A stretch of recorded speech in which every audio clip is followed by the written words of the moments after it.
أكبر مشكلة بتواجه طلبة الجامعة إن أنت بتقضي طول سنين الكلية في مذاكرة ومحاضرات وكورسات وسكاشن، وبتتخرج بتنصدم من سوق العمل، مش لاقي شغل، وحتى مش قادر تصرف على نفسك ولا قادر تلبي كل الاحتياجات. لذلك اتعب على نفسك واشتغل على نفسك وتعلم مهارات من وانت طالب في الكلية.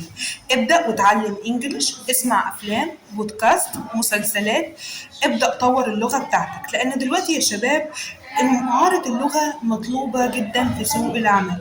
لذلك اشتغل على نفسك من وانت وتعلم السكيلز دي والمهارة دي من وانت طالب في الكلية عشان ترتاح بعد الجامعة. لأن لو انت اتخرجت وانت مش عامل أي حاجة، لا مهارة ولا بيزنس، هتتعب تعب كبير جدا من بعد التخرج. لسه هتبدأ تتعلم لغة، لسه هتبدأ تطور من نفسك، وانت عايز تشتغل، عايز تدخل فلوس، عايز تصرف على نفسك، عايز تجيب كل حاجة نفسك فيها. فهتعاني معاناة جدا. من وانت طالب في الكلية اتعلم اللغة، ابدأ وافتح بيزنس، افتح صناعة محتوى، ابدأ افتح قناة يوتيوب ونزل محتوى عليها. حتى لو مفيش حد شايفك، حتى لو مفيش حد دعمك. وأول ما تبدأ تفتح بيزنس مفيش حد هيدعمك، لا أهلك هيدعموك، لا أصحابك هيدعموك، مفيش حد شايف الحلم ده غيرك. لذلك اشتغل على نفسك وطور نفسك من وانت لسه طالب في الجامعة عشان ترتاح بعد الكلية. ابدأوا افتحوا قناة على اليوتيوب، مفيش حاجة اسمها أصل أنا مش لاقي نفسي في الحاجة دي. ابدأ وافتح الكاميرا واشتغل على نفسك. شوف ايه الحاجة اللي تعرف تتكلم فيها. بتحب تتكلم كتير، افتح بودكاست وابدأ طور نفسك فيه. مفيش حاجة اسمها أنا ما عنديش وقت.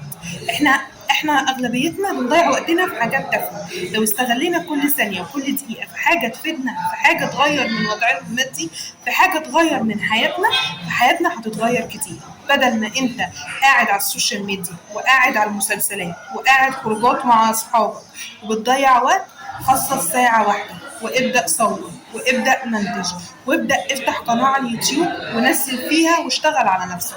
شوف ايه المجال اللي بتحبه وعندك مهارة فيه وعندك هواية فيه انك تتكلم فيه، وابدأ نزل محتوى واشتغل على نفسك من وانت في الكلية، من وانت طالب، عشان ترتاح بعد التخرج، عشان تلاقي دخل يدخلك، عشان تلاقي فلوس وتلاقي نجاح.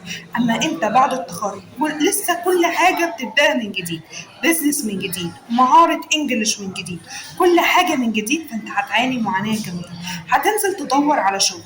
زمان كانت الشهادة الجامعة انت تشتغل بيها في بنك وفي شركة وفي كل حاجة. اما دلوقتي هيسألوك اول ما تقدم وتروح في اي مكان انت بتعرف تعمل ايه، عندك مهارات ايه، بتعرف تعمل ايه الخبرة اللي عندك، ده اللي هيسألوك. بتعرف تتكلم لغة، بتعرف تشتغل على الاكسل، بتعرف تحلل بيانات وتعمل برمجة، بتعرف ان انت عندك مهارة تواصل ومهارة اقناع ومهارة بيع ومهارة سيلز. لذلك اشتغلوا على نفسكم وابنوا مهارات. المهارة هي اللي هتدخلك الفلوس، مش من الشهادة بس. انا ما بقولش ان الشهادة مش مهمة، لا اتعلم مهمة، بس المهارة هي اللي هتدخلك فلوس. المذاكرة الأكاديمية مش هي اللي هتدخلك فلوس، مش هي اللي هتخليك تصرف على نفسك وتجيب كل احتياجاتك. لذلك يا شباب اتعلموا طوروا من نفسكم وانتوا لسه طلبة في الجامعة. لذلك يا شباب اشتغلوا على نفسكم.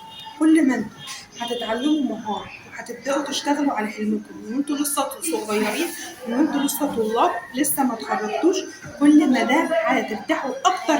لما تكبروا كل ده هتكتسبوه. طورتوا البيزنس بتاعكم واشتغلتوا على حلمكم من وانتوا لسه طلاب، من وانتوا لسه طلاب في الجامعة، هترتاحوا بعد التخرج. هتلاقي بقى فلوس ومش مضطر ان انت تنزل تشتغل في وظيفة بمرتب قليل بحجة ان انت مش لاقي شغل. لذلك يا شباب اشتغلوا على حلمكم من وانتوا لسه طلاب في الجامعة. أهلا بيكم في بودكاست رحلة العشرينات للنجاح في حياتكم الأكاديمية والمهنية مع الكوتش أمان. ما تنسوش يا شباب إنكم تشتركوا في القناة دي وتفعلوا الجرس عشان يوصل لكم كل الحلقات وكل الفيديوهات اللي بنزلها واللي تفيدكم للنجاح في رحلتكم الأكاديمية والمهنية والشخصية.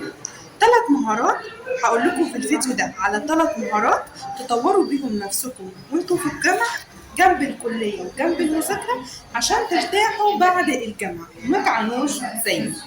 أول مهارة الإنجليش، طوروا نفسكم في اللغة. تاني مهارة صناعة المحتوى، إنك تفتح بيزنس. إحنا دلوقتي ما بقيناش في زمن وظيفة، بقى في زمن إن أنت تعمل بيزنس وتدخل فلوس وتعيش الحياة اللي نفسك فيها. لأن أنت دلوقتي الوظيفة مش هي اللي هتحقق لك الغنى، مش هي اللي هتخليك تعيش مرتاح. وطول ما انت مش مالك ولا عندك اي مهارة ولا اي خبرة في حاجة، فانت هتدخل في وظيفة بمرتب قليل جدا. لذلك اشتغل، افتح بيزنس وافتح قناة على اليوتيوب. تالت مهارة الإكسل. مفيش أي وظيفة ولا أي حاجة غير وهم طالبين إكسل، طالبين برمجة، طالبين تحليل بيانات. الثلاث مهارات اللي قلت عليهم دول، شوفوا إيه المجال اللي انتوا شاطرين فيه وابدأوا ركزوا عليه. بتحب نفسك تدرس وحابب اللغة جدا مع إن مستواك صعب وبتشوف صعوبات فيها، ابدأ واشتغل على نفسك في اللغة. بتحب الكمبيوتر والبرمجة وتحليل البيانات، ابدأ ذاكر من على اليوتيوب أو حتى تنزل تاخد كورس وتطور نفسك فيه. بتحب صناعة المحتوى والكاميرا والتصوير، فابدأ اشتغل على المهارة دي وطور نفسك فيها من وانت صغير عشان ترتاح بعد الكلية وبعد ما تكبر.